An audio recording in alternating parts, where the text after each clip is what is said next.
Drivers, start your engines!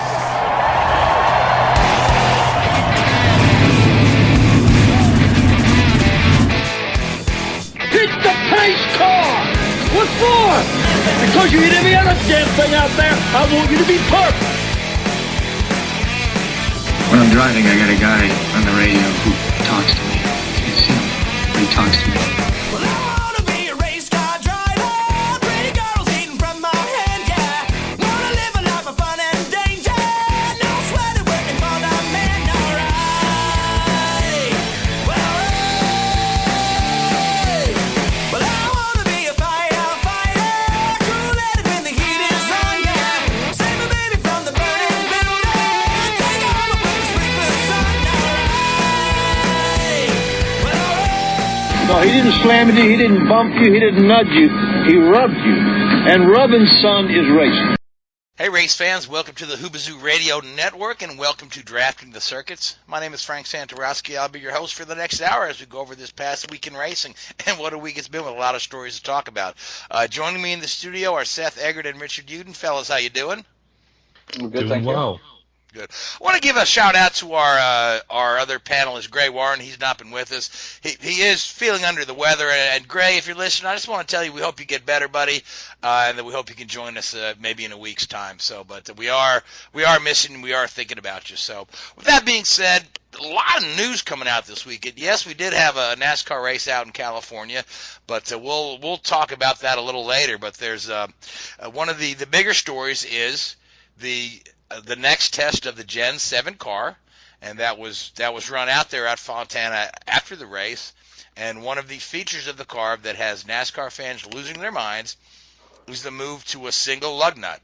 Now we've talked about this a couple of times on the show, and I've always my opinion has always been, why aren't we doing this in the first place? Because we've always had the silly lug nut penalties, or the guys trying to only do four lug nuts instead of 5. But I just can't believe the extent that people are losing their minds over this, saying that this is the next thing that's going to be the death of NASCAR. Oh my God, it's a stock car, doesn't have a single lug nut, it has 5. Well, there's nothing stock about a stock car. So guys, let's talk about the Gen 7 car. Let's start with the new wheels and the new lug nuts. Well, first off, they're moving from a 15-inch steel wheel to an 18-inch forged aluminum wheel. Whoa, will that be strong enough? According to NASCAR, it will. Yeah, that's the other argument. They say those wheels will never hold up that car. I'm like, you know what? I see aluminum wheels on big pickup trucks around town all the time. First off, according to NASCAR, it will. They've been running that in tests, so this is the 4th test that they've done with the Gen 7 car, or the next gen car, as they call it. It has been designed by Dallara, famously from IndyCar and all of that, and it's going to be built by a company called Technique, which has apparently taken up residence in one or two of the buildings in the Roush Fenway compound, which is across the street from the NASCAR R&D Center. That being said, it is going to have one lug nut per wheel.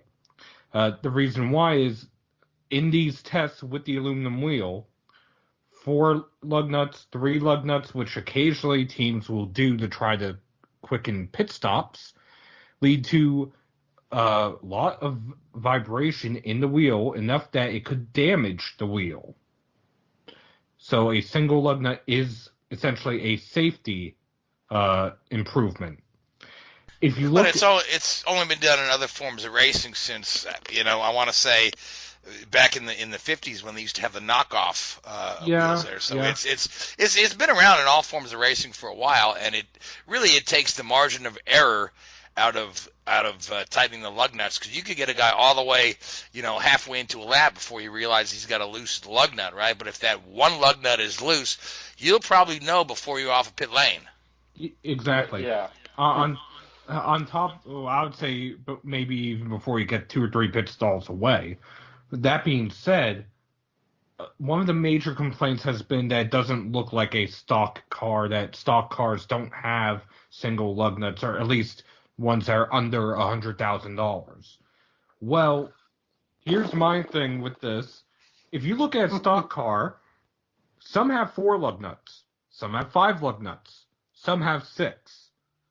So if you really want to complain, where have the people who have 6 lug nuts and 4 lug nuts been complaining that NASCAR is inaccurate?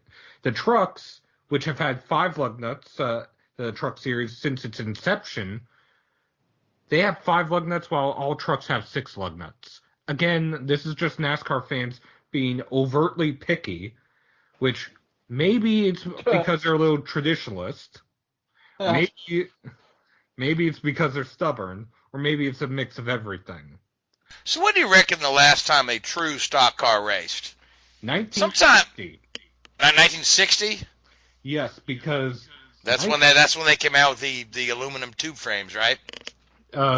Give or take, yes. And the other reason why I was going to say that is it was after the biggest crash in NASCAR history that claimed 48 out of 60 starters in the Daytona 500, in which 8 of them flipped, that they started moving towards a commonality between stock cars, or a relative commonality, because of how big of a safety issue it was when you had some of these high-top, almost legend car-like cars flipping versus a coupe, for example. And it wasn't that many years ago that we had the common template. Correct. Right, and all the cars pretty much look the same other than the decals of the headlights. Now we've gone to a car that looks, we've got a different nose and a different tail on the car and maybe a different window profile, so it kind of looks more like the production car is supposed to represent. So now this Gen 7 car or next gen car, is this a step back towards like the common template days, or will there be? No, there will be manufacturer identity built in to each car. So a Chevy will look like a Chevy, and it will not look like either the other 2 cars or other 3 or other 4 if other manufacturers come in. There will be some common areas, more than likely the greenhouse. Otherwise, the rest of the car will be unique to the manufacturer. Okay, all right. Well, that's certainly a positive move there, because people do like to have their identities. You want to be able to tell your Ford from your Toyota. Now, is this, as far as the building materials for the car, is there anything that's remarkably different about the? Are we doing composite bodies and things like that yet, or that hasn't been announced as of yet? A lot of speculation is that it will be a composite body. The wheel is being manufactured by a company called BBS, which is a German-based company. Their headquarters in the U.S. is in Brazelton, Georgia. As far as the body overall is concerned, NASCAR hasn't made a final decision as of yet. Okay. Now, Richard, you've been a little quiet over there. What are some of your thoughts on the car, and what are you hearing? What do you like? What do you dislike with what you're hearing? I think any progression is good. I think going to the single lug nut is a logical move. I think it's a move that's needed. I think, we've talked about this a little bit offline. The next thing they're going to have to address, I think, is the fuel can and go to a fueling system. I mean, it still amazes me that in 2020 we have fuel cans that just, put it bluntly, piss fuel everywhere at every pit stop. I mean, it's unbelievable. When we were at, when I was working on this, we were doing a lot of investigation, because we had a couple of unfortunate incidents where our rear tyre change got quite badly burnt, because as the fuel spilt over the rear left tyre as it would be, and they're hitting the lug nuts, sparks were igniting, and we had a couple of quite nasty accidents with some of our tyre changes. They've got to keep going forward. They've got to keep moving. They've got to keep, developing. But one of the things I hope we can find from this design of car is close the window for how should we put it, shenanigans that goes on in the sport, because there is NASCAR deliberately keep the window for car variants is quite small. The idea is that these are stock cars, and there's not there's not a lot you can do to modify them outside of your basic setup. And all the teams are pretty good with their simulation and the like, and they can get pretty close to the optimum car setup reasonably quickly. So they end up spending time, developing suspension parts which twist and contort, and body panels that get pushed in, and all these sort of things, which the amount of money that gets spent developing these little loopholes or these little methods for sort of, getting around the regulations, that's half the problem. That people complain about, and it's becoming too expensive. To actually run a stock car, it's not that expensive in the grand scheme of things.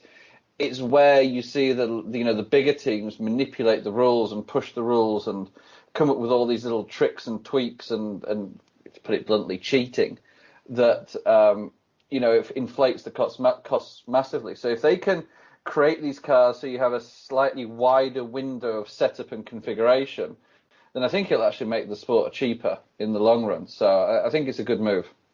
And three things, essentially building off of everything you just said. One, they're changing the suspension, they're changing the drivetrain with the new car. So that's why they're changing the wheel and the tire the wheel, the tire, and the lug nut all at the same time to do one change. They're changing the engine. I believe the goal is 2022 or 2023. I would expect them to change the fuel system at the same time if they do choose to change it, because that would be the best time to do it all at once. As far as saving money is concerned, there is a team that has spent $8,000 per lug nut in research for a faster lug nut that will go on and off the studs. We used to do that. We had like double thread lug nuts and all that sort of stuff. Oh yeah. And doing the math from this past weekend, that team, which is a 4-car team, spent $2.4 million on lug nuts. That's nuts. And of course you were going to do that. Of course, yeah. So, but I mean, so what we'll see is likely.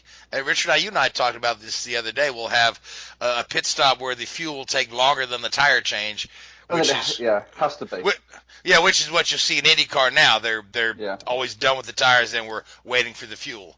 So, and then of course we're still waiting a longer amount of time, with the two can system in NASCAR. But it can't be that many years before they go to a gravity feed, system. I mean, IndyCar had some problems with like sticking catch valves and whatnot, where they had some pit fires in the 80s, and they've really done a good job of a pit fire in Indy is really a thing of the past, where those systems are top notch. Yeah, so I think the most recent one might have been Tony Kanaan in Edmonton, 2011 or so. Oh, excuse me. But going along the same vein as some of this, speaking of pit stops, one of the things that fans are concerned about is that they're going to lose one of the competition variables in the tire changers and the tire carriers. That's not going away. NASCAR is not going to go to an IndyCar or an F1 style pit stop in which you're going to have 4 tire changers waiting on the car to come in. They are still going to be going over the wall, running around the car like how they do now. Instead of 5 on and 5 off, it'll be 1 on and 1 off. I mean, people, that's just silly. People still, goodness me, even in IndyCar and Formula 1 with one lug nut. I mean, IndyCar, I know the Indy 500, they still do the pit stop challenge sort of thing. And in, Formula 1, I can't remember who does it now, does the, award at the end of the season for the fastest pit stop. So it's, that's silly. Which People NASCAR are still going to be interested. NASCAR used to do that. They used to have a pit crew challenge. They used to have an award for the fastest pit crew each week and then became each year. And now the only reason why they don't is they don't have a sponsor for it. It's as simple as that. Yeah, I mean, if you don't have an award to hand out, yeah. But I mean, so we're still using, traditional jacks, right? Where we're going to carry the jack around the car as well. We're not going to air jacks yet. A lot of folks say, "Oh, what's next? Air jacks?" Well, honestly, what would be wrong with that? Again, it's only been used in other forms of racing for years. So air jacks likely are not going to be coming at all, at least to NASCAR. One of the reasons why is essentially because of that variable. They want to keep the human variable in a jackman going over the wall to jack the car up. Okay, I mean, that's all well and good. That's how, so we had, who was testing the car? Was it Bowman? Byron. William Byron was testing the car, and he actually had a little incident. Little incident. Two, in fact, yeah. Did he damaged the car? I heard he spun, but he tapped the wall lightly. Didn't damage it incredibly, but yeah. Essentially, it proves that this car is going to be hard to drive, which they should not be easy to drive to begin with. Every driver who has driven it so far, which that's Erik Jones, that's Joey Logano, that's Austin Dillon, and now William Byron, have said that the car does not save itself. The car is hard to drive. If you get loose, you have to work for it. And that's proof positive, and that should bring about exciting racing.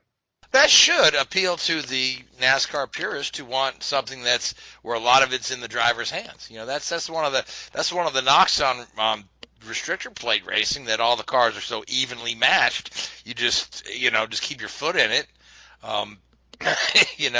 So I mean, I think that's an exciting thing. It's a car that's difficult to drive, and it'll really it'll put a focus on the guy behind the wheel, and not as much as the guys trimming out the aerodynamics. Yeah, it should be. I mean, there's not meant to be easy. These guys are supposedly the best stock car racers in the world. So want to see them get loose and get sideways and have to, control them and drive properly, and, good on it. Now, speaking of this car, it's going to debut not in the Busch Clash next year. It's going to debut in Daytona 500 qualifying next year. The Busch Clash next year will use the 2020 car. However, it will not be on the Super Speedway. It will be on the Daytona Road Course at night on Tuesday. So essentially, what we're doing here, this is the Busch Clash is just a money grab race, no points up for grabs, and once that car is damaged, no need to fix it because it's retired. So yeah, we're gonna see some carnage there, I would imagine. But it's also, I'm just saying. Sorry to interrupt. It does actually raise an interesting question here. So with the Gen 7 car, with current cars, each team will have basically 4 styles of car. They'll have a super speedway car, they'll have a standard 1.5 mile, 2 mile car, they'll have a short track car, and a road course car. Is this being continued then? Are Dallara developing 4 cars for the teams, or 4 chassis and 4 suspension configurations? Or is this going to be one stock car? I believe it's just going to be one, and that's, as of my knowledge right now, I may be wrong. But one of the reasons why is it's going to have an independent rear suspension. Yeah, it's going to be proper suspension, not stupid truck arms. Which should make it more maneuverable.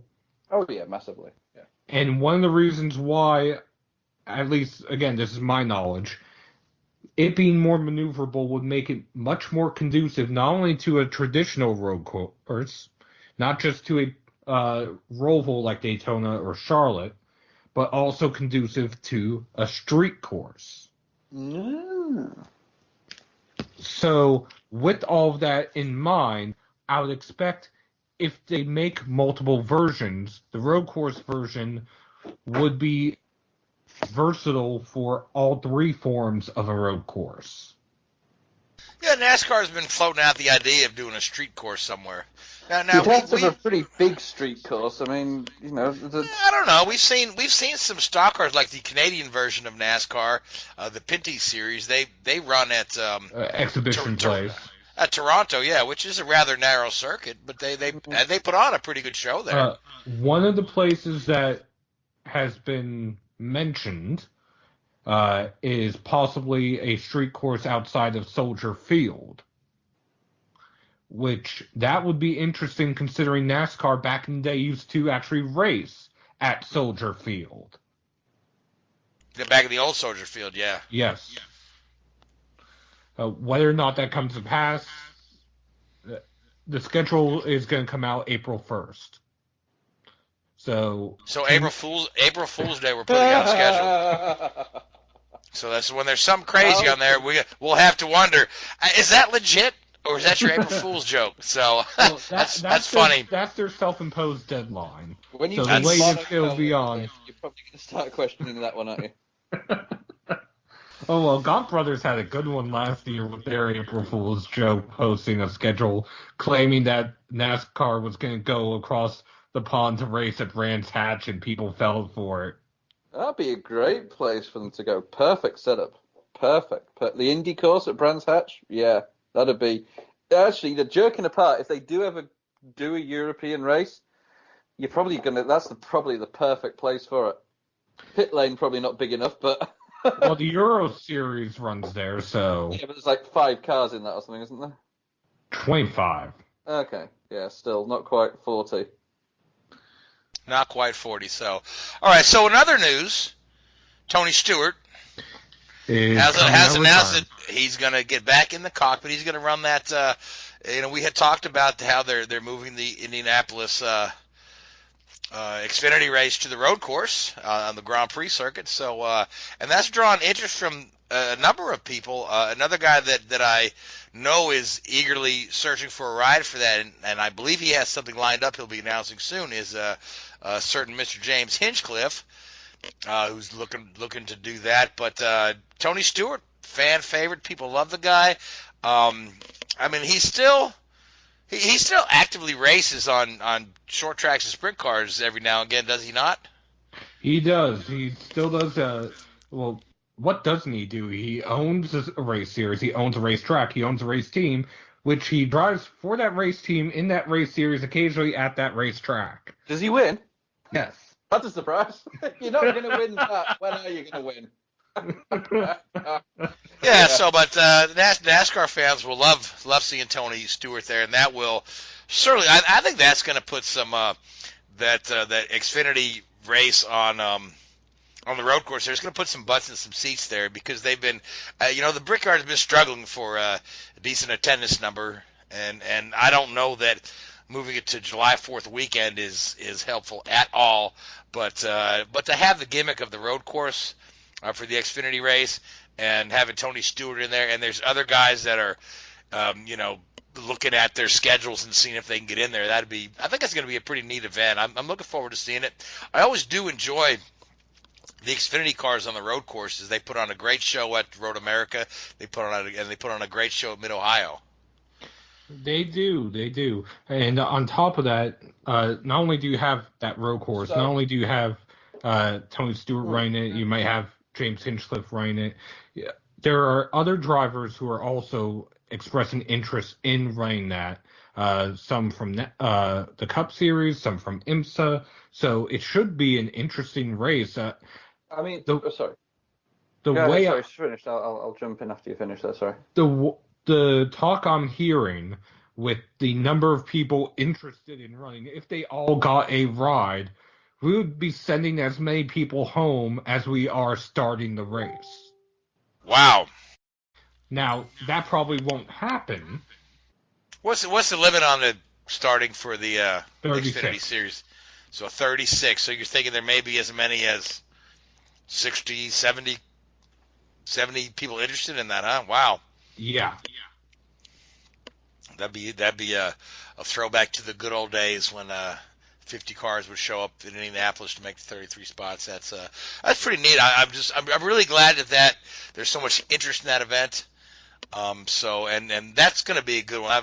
I'm looking forward to that. I may actually drive up there for that one, just to check it out. I've never, I live 3 hours from Indianapolis, but I've never been up there for the NASCAR weekend.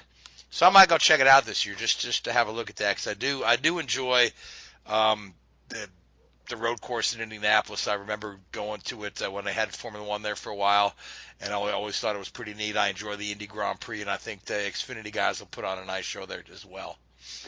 So so quickly, my question here was, obviously the Xfinity and Cup guys are running on the same weekend, but on different courses. I mean, what are the logistics of reconfiguring the course pretty much overnight to get it all set up?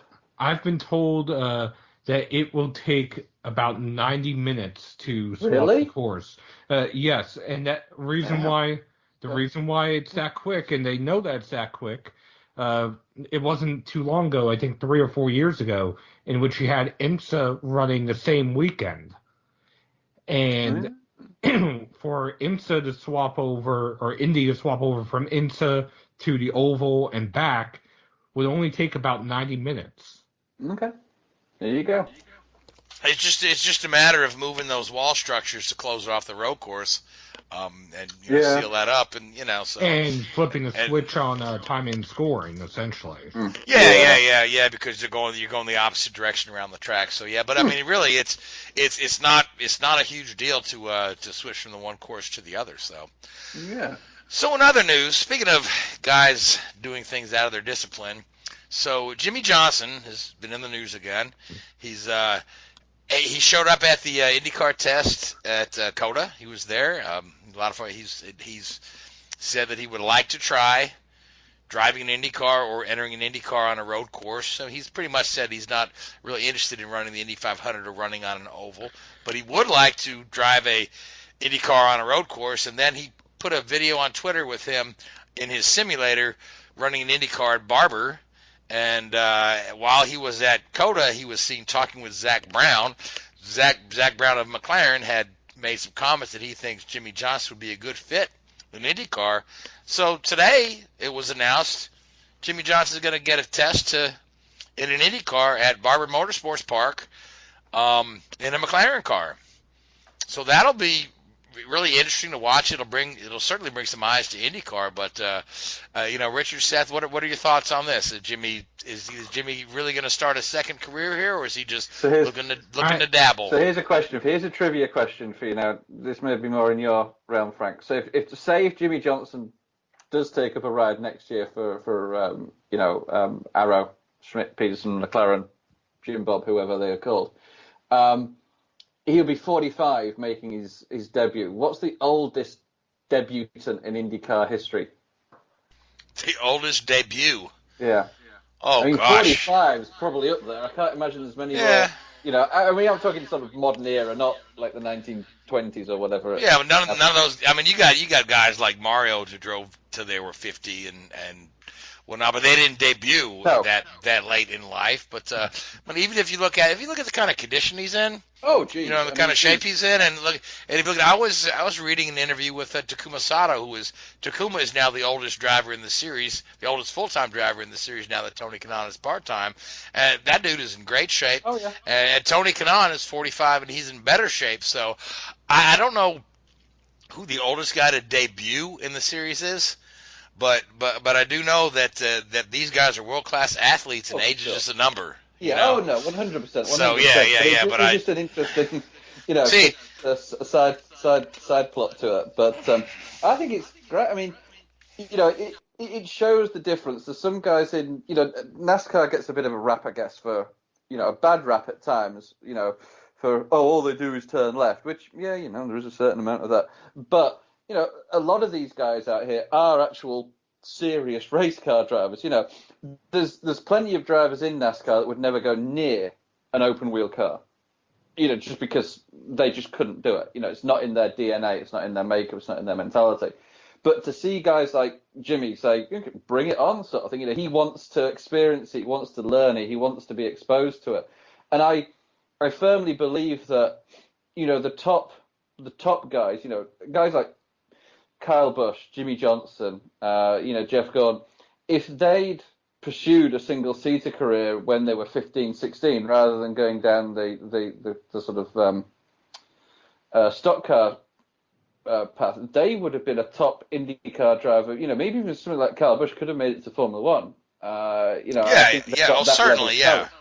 No, I mean, Jeff Gordon, no doubt, he started his career with designs on being an IndyCar driver and running at the Indy 500. It just so happened that he found a lot of doors closed in his face, and he found some open doors in NASCAR, largely through Ford and Chevrolet, who were happy to take him on, and that's still, a lot of your IndyCar old timers will tell you that's the one that got away. Oh yeah. But I mean, at the end of the day, I don't believe Jimmy's going to take a full-time ride. He said he's got no desire to run on the ovals, but which is odd because he's made his career on ovals. But I understand the. To be fair, yes, he's made his career on ovals, but before he was a NASCAR driver, he was an off-road short course trucks driver. So he has not always been an oval driver. No. And it's ironic that he doesn't want to drive on the ovals in a single-seater, because probably his biggest wreck was on a road course. I believe you're correct, yeah. At Watkins Glen, when he, was it brake failure into turn one at Watkins Glen?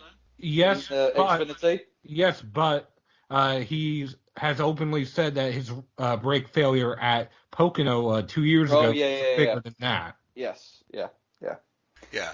So listen, I want to bring this up. But we always talk about the, you NASCAR driver going to IndyCar as opposed to the IndyCar driver going to NASCAR, and there've been, kind of very little success one way or the other. We did see Kurt Busch come over and be pretty darn competitive when he ran the Indy 500. He finished in the top 10, was Rookie of the Year, and we've seen a couple guys like Tony Stewart come out of the IRL and become successful in NASCAR. But then we've seen a lot of drivers that have come over from the IndyCar series have a tough time in NASCAR. Like Danica's career went nowhere for sure. I mean, she wasn't. Franchitti. Okay, that's where I'm going next. Okay, that's where I'm going next. And so it was Dario Franchitti, and then the other guy was Sam Hornish, who he ended up having an okay NASCAR career, but he never really set the world on fire like he did in IndyCars. But it was Dario Franchitti who tried to put this into perspective, and he said that having driven both disciplines of cars, that it's a little easier for the NASCAR guy to come over to the IndyCar because the car has better braking, and it's lighter and it's more nimble and it handles better. So these guys are used to handling this big, large stock car, and the initial tendency is to underdrive the car. Yeah. And then you get a guy who's used to an Indy car with better braking and the car's lighter and more nimble, get to the stock car, and they tend to overdrive it. Yeah. And to scale your driving back to the level of the car is harder than upping your game to the level of the car. Yeah. I've always kind of those comments from Dario have always kind of stuck with me, especially when people, try to say that somehow an IndyCar driver is inferior because they fail in NASCAR. It's just they're used to a different discipline. Yeah, and you look at the dynamic of an IndyCar as well. It's what I, especially on Indianapolis, I think is a prime example. It's what I would call, and this isn't demeaning it, but it's a point and shoot car. They generate so much downforce, and the brakes and suspension are so responsive that basically you just point the car in the direction you want it to go, and it will go there. Stock cars aren't configured that way. They're very, the responsiveness of a stock car to a steering and a driver input, whether it be on the throttle or the brake, it is very slow in comparison. It's almost like a speedboat compared to a ship, an oil tanker.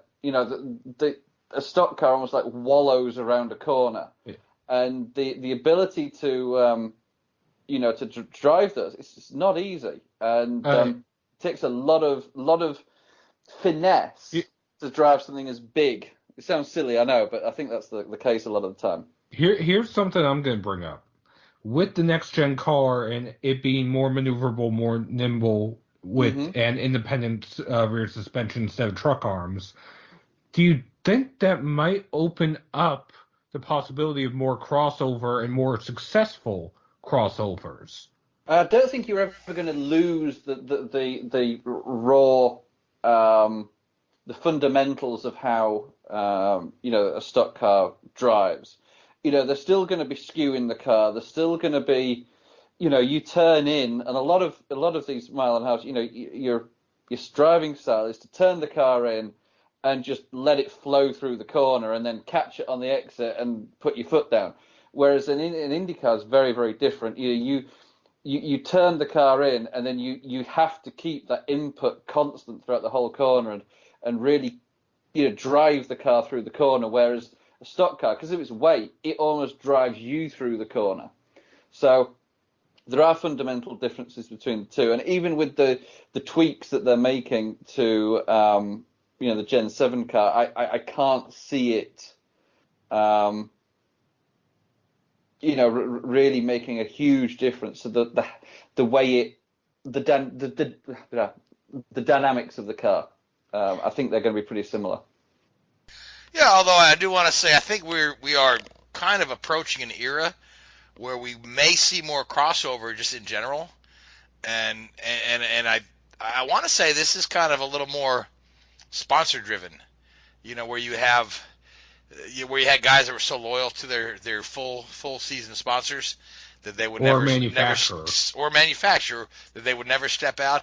But now you've got the whole sponsorship game. You may have 6 different liveries a year just to keep the car on the track. So and that's so I don't think that's something that's necessarily holding guys back, because we've seen a little more crossover lately, or even a little more interesting crossover. We haven't seen a ton of it yet, but there's been more interesting crossover and more talk about it. So I think that we may be moving into an era where we do see some more crossover.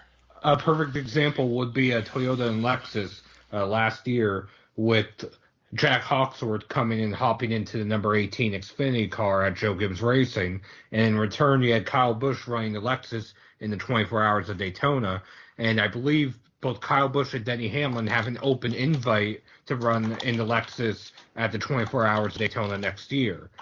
So right, and then factor into that you've got Kyle Busch is now evidently has the go ahead from his team owners to pursue a shot at the Indy 500, although it would have to be in a Chevrolet rather than a Honda.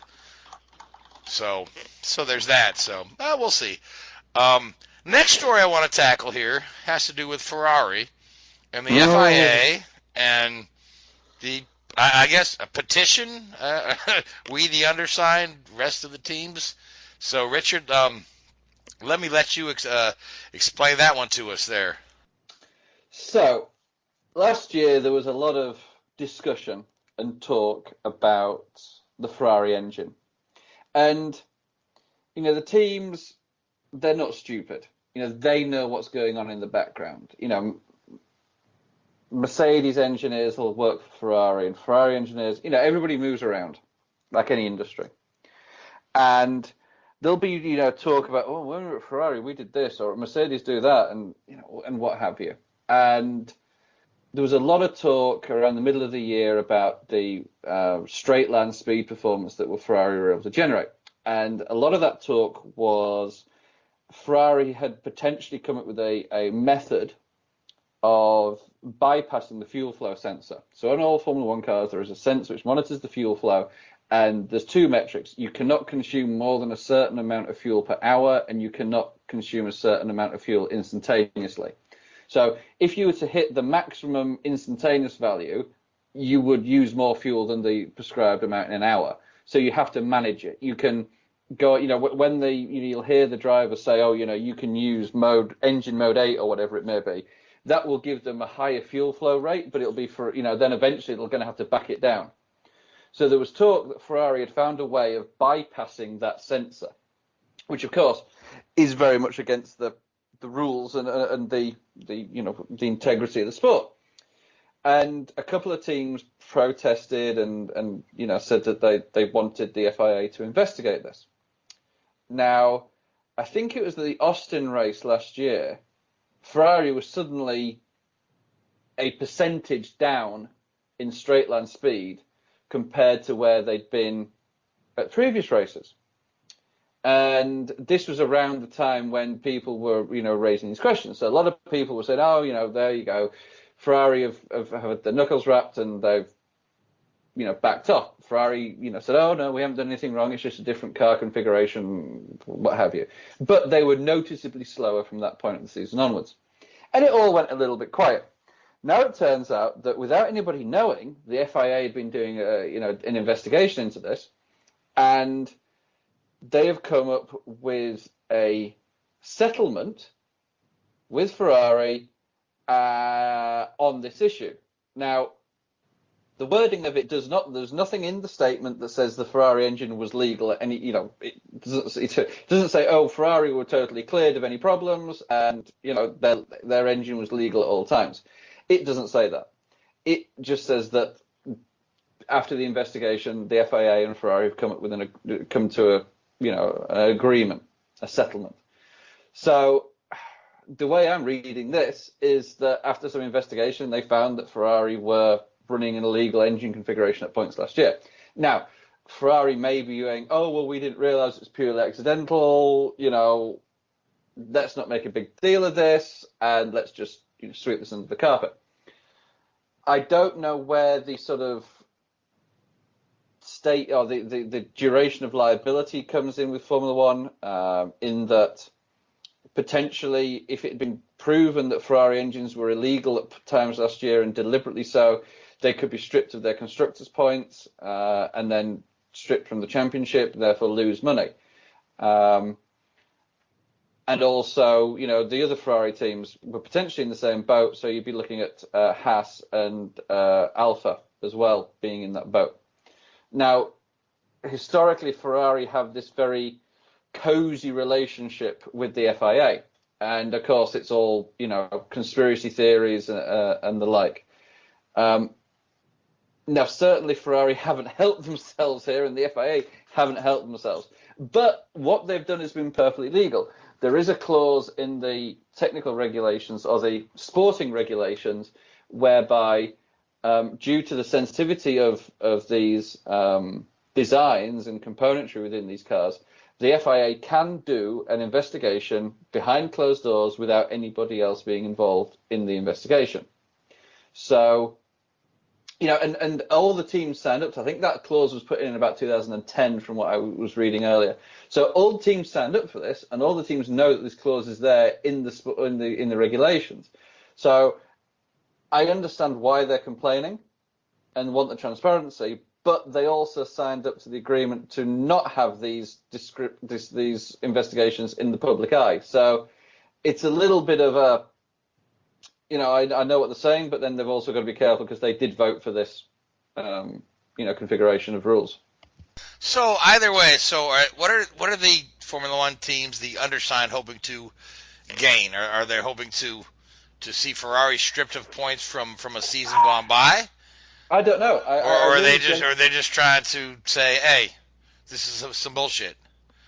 Well, pretty much, yeah. But again, if they're trying to say, these rules are unfair, well, they signed up for them. It's very, very difficult. It's like signing up for a rule and then going, oh, shit, yeah, actually, that's not very fair because it's been used against us. Can we change the rules? Well, you did agree to it. So, I have sympathy with them because on the face of it, yeah, it does look like Ferrari and the FIA have pulled the wool over the other team's eyes here a little bit. And I get their unhappiness. But, again, they created the rules and they agreed to them. So they've got to be a little bit careful with how aggressive they push this. Right, because they could be the next one having the private investigation. Yeah, I'll tell you, it's a damn good thing that Ferrari didn't win the championship last year. Otherwise, it'd be really smelly. Would be really smelly, yeah. So now, speaking of Ferrari, we've got some issues with the Formula One schedule, and specifically some of the races in Asia. We're postponing the Chinese Grand Prix, and now there's something coming out the Vietnamese Grand Prix that they're not going to allow anybody from Italy to travel into the country. So that will, of course, threaten to cancel or postpone another Grand Prix. All this due to the coronavirus. So, I mean, how legit is that threat in your mind? I mean, ironically, China's probably one of the safest places right now. I think it's sort of peaked in China, hasn't it? But I think that the logistics of a race, I personally believe that if the organizations and the event management, run this in an appropriate manner, the teams and the drivers and the personnel and the engineers can be pretty well isolated from the rest of from the general population. You can have quarantine hotels, you can have quarantine transportation to and from the circuit. The F1 paddock, you can't, you just prevent VIPs. You only open up the paddock to Formula One personnel. Unfortunately, it would be a big hit to the sport because everybody loves to see, the VIPs, and I'm sure Vietnam being its first race has quite a long list of people that would be, wanting to meet the drivers, etc. But I think it's doable. The problem is the political fallout, because it's like, well, Formula One can do this, but why can't everybody else's have to be restricted? So they've got to be a little bit careful with that. But I think if they come to a smart agreement and a smart decision, and then carefully think about it, they can make it work. Well, also at the same time, here in the U.S., over in Spain, over in Italy, they're still having some sporting matches, but with no spectators. They're not opening. Yeah. So there are ways, like you're saying, of doing it. It's just a matter of being smart about it. I mean, I don't think the concern. Yeah, but I mean, to hold a sporting event with no spectators is essentially saying, hang on, NASCAR does that every week, doesn't it?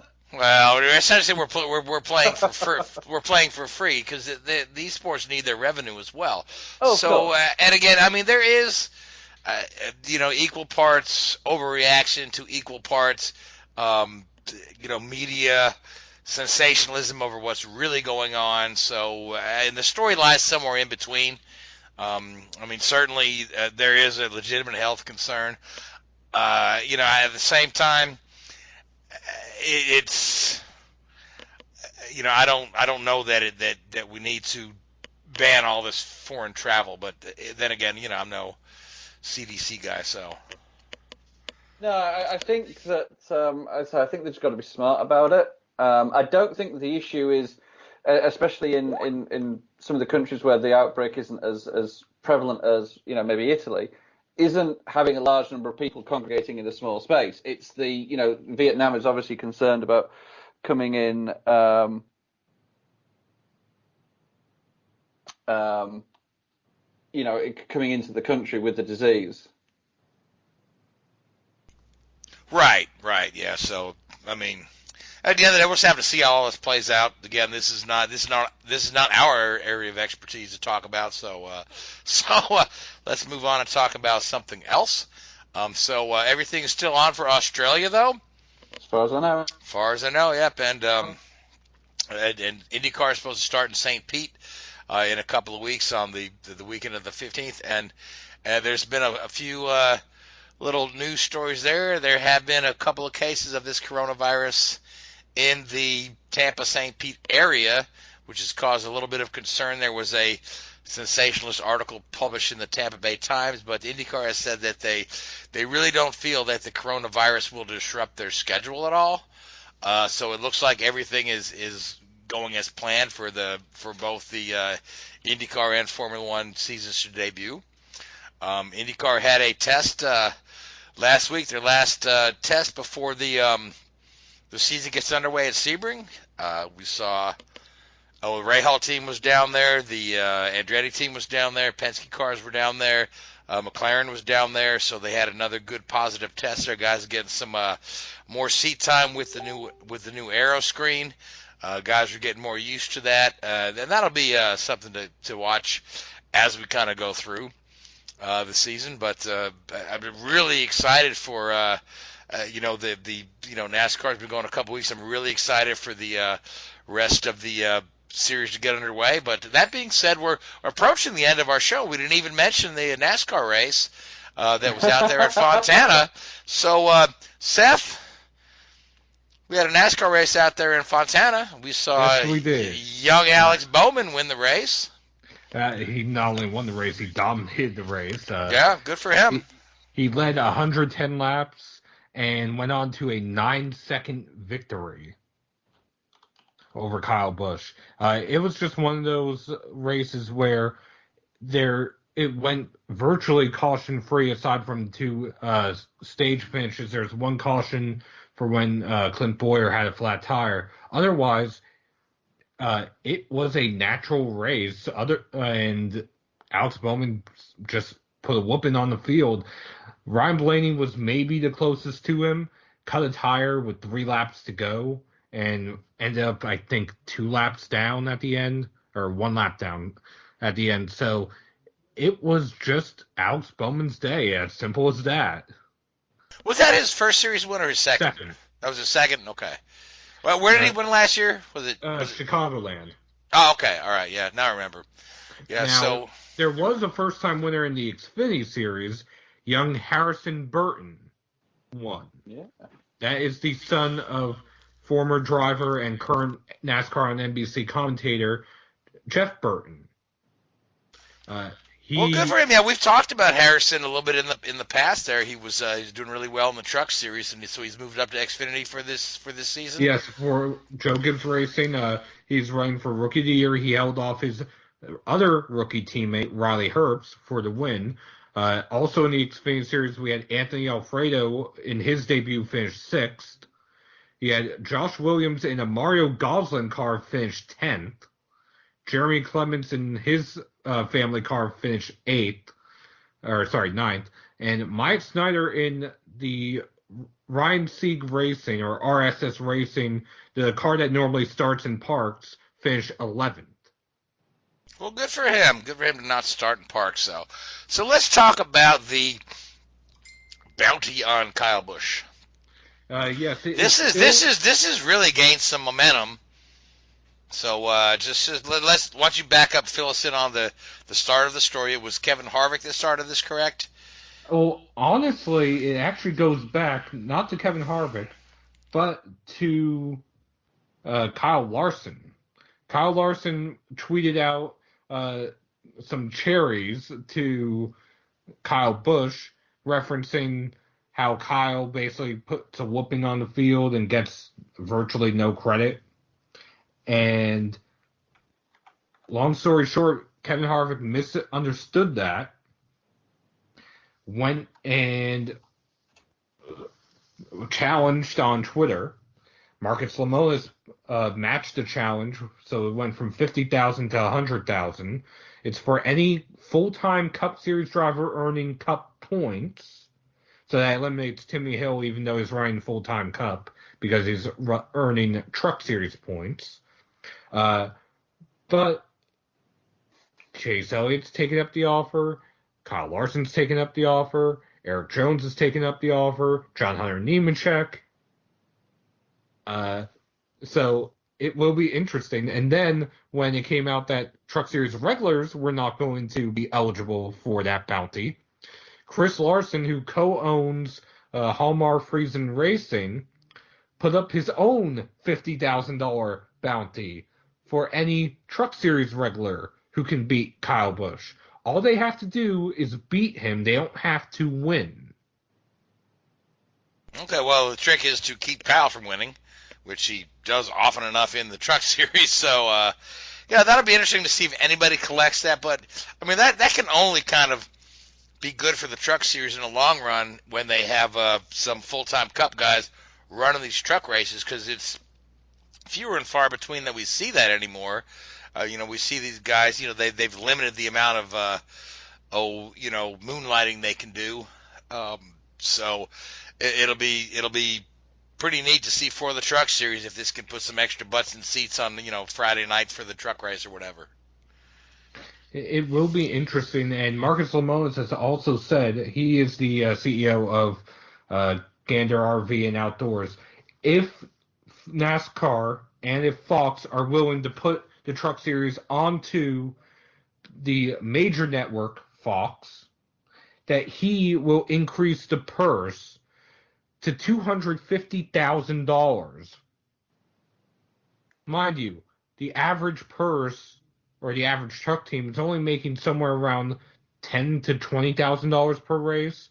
And if the winner's purse is $250,000, that would be something interesting to see as well.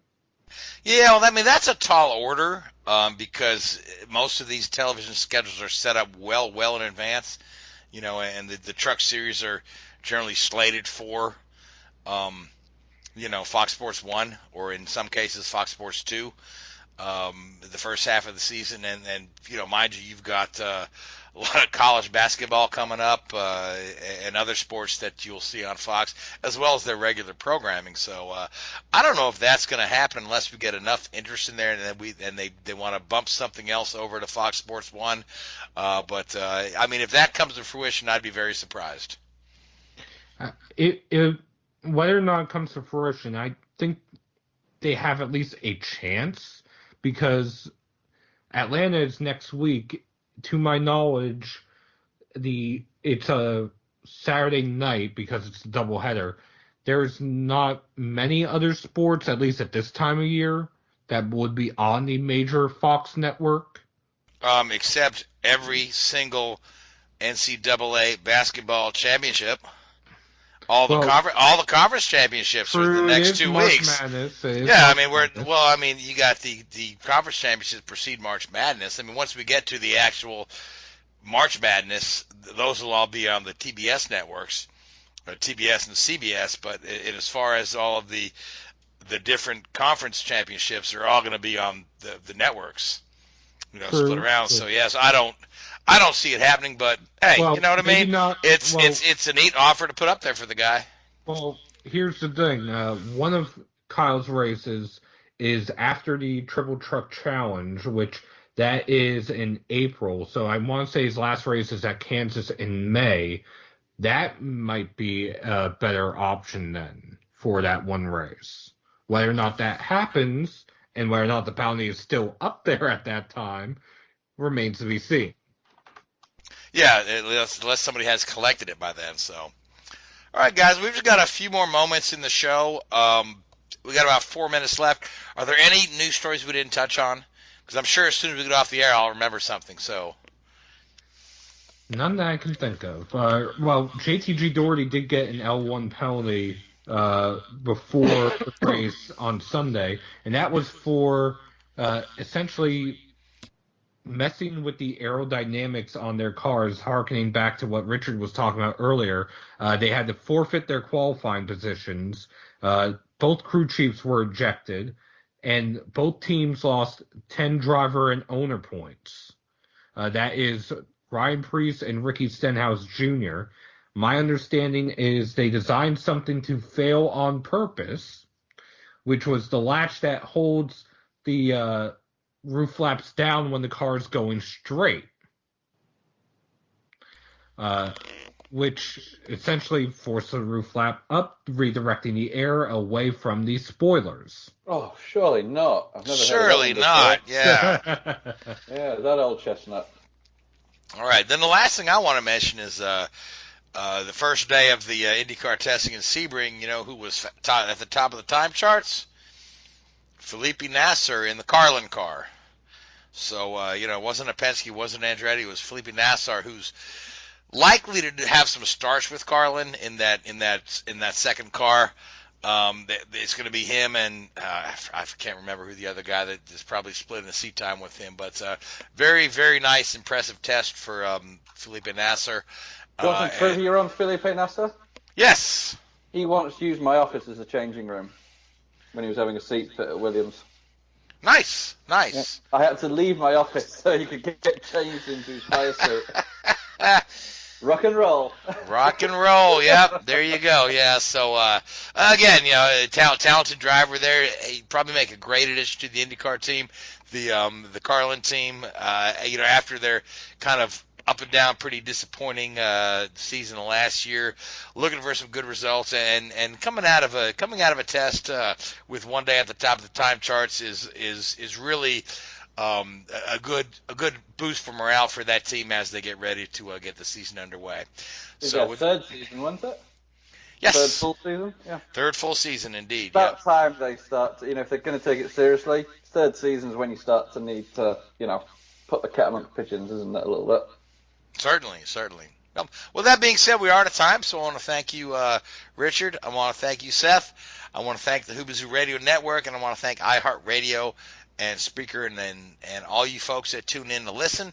And until next week, enjoy the races. Good night. WHOOBAZOO, that's Hoobazoo.com. Enter website.